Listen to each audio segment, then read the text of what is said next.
E cunoscut faptul că în ultima perioadă a crescut cererea pe piață pentru produsele eco, iar cele obținute din lavandă nu sunt o excepție. Pentru antreprenorii mici care au în jur de 10 hectare, creșterea lavandei în sistem eco este o opțiune pentru a fi competitiv pe piața globală. Cultivarea acestora necesită răbdare și implicare. Trebuie să ținem cont că plantele de lăvânțică pornesc în vegetație la temperaturi medii zilnice ale aerului de 10 grade Celsius. În țara noastră, astfel de condiții se creează în a doua decadă a lunii aprilie. Specia rezistă bine la temperaturi de minus 15 grade Celsius, fără a fi acoperită cu zăpadă, și la minus 30 de grade Celsius, atunci când stratul de nea are grosimea de 40-50 de centimetri. Minimele efective de la începutul vegetației și până la butonizare sunt de 6-7 grade Celsius și 13,6 grade Celsius pentru perioada de butonizare, înfloritul în masă. Lavanda preferă solul cu o umiditate moderată. În cazul terenurilor cu exces de apă, rădăcinile putrezesc și, în rezultat, planta se usucă. Aprovizionarea optimă cu apă a lăvânțicăi este considerată atunci când media anuală a precipitațiilor este de 450-600 de milimetri și acestea cad înaintea perioadei de recoltare, când atmosfera e caldă, uscată și însorită. Plantele de lavandă nu au nevoie de multe îngrășăminte, nici de apă. În schimb, este esențial să primească lumină din plin. Astfel formează cât mai multe verticile cu flori. De aceea, plantațiile se recomandă a fi amplasate în zone cu expoziție sudică, sud-vestică, sud-estică și chiar estică, locuri calde protejate de vânturi. Acest fapt facilitează acumularea uleiului esențial și asigură protecția de înghețuri în timpul iernii. Lavanda nu este pretențioasă în ce privește condițiile de sol. Crește pe pământ sărac și uscat. Se dezvoltă cel mai bine în soluri bogate în calcar, permeabile, cu apă freatică la adâncimea de 2-2,5 metri și chiar mai mult.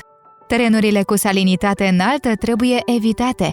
E preferabil un sol ușor alcalin. Nu sunt potrivite porțiunile foarte nisipoase, argiloase, reci și umede, cu conținut de humus mai mic de 2% sau cele cu pantă de peste 10 grade. În catalogul soiurilor de plante sunt înregistrate 6 specii: Chișinevskaya 90, Moldoveanca 4, Vis Magic 10, Alba 7, Aroma Unica, Lavinie de grădină.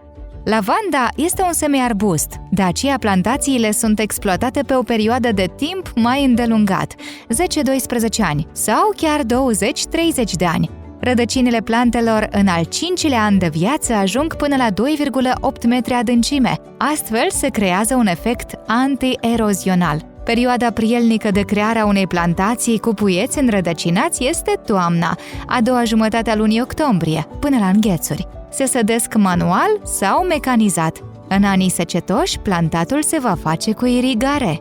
Puieții se sădesc adânc, la 20 de centimetri. La suprafața solului se lasă numai vârful de circa 1-2 centimetri. Pământul se tasează, începând de la rădăcină până la vârf, astfel ca la o forțare să nu se smulgă din sol. Pentru această plantă, dintre boli ar putea fi periculos putregaiul gri. În ultimii ani, mai mulți cultivatori de lavandă din diferite regiuni ale țării au observat uscarea plantelor și pătarea frunzelor, provocată de Septoria lavandule. Simptomele acesteia apar după recoltarea inflorescențelor.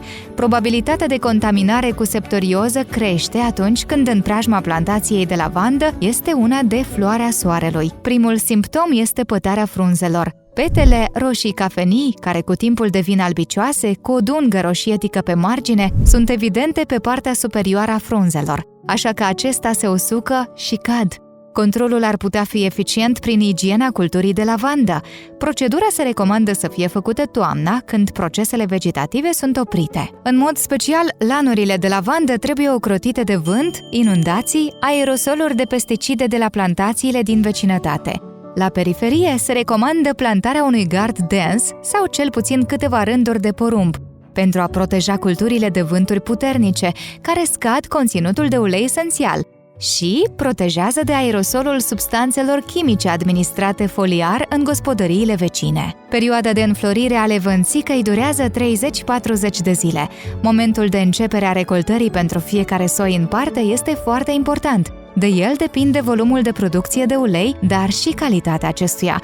În condițiile pedoclimatice din Republica Moldova, lavanda înflorește în a doua jumătate a lunii iunie, prima jumătate a lunii iulie. Recoltarea poate fi efectuată cu combine speciale montate pe tractoare, care acoperă concomitent un rând, 2 sau chiar 3. Strângerea mecanizată poate fi folosită din al doilea an după fondarea plantației. Cultivatorii de lavandă au foarte multe opțiuni în a face profit din această plantă, ca ulei, pulbere, infuzie, buchete, perne calmante, sirop, tinctură de lavandă.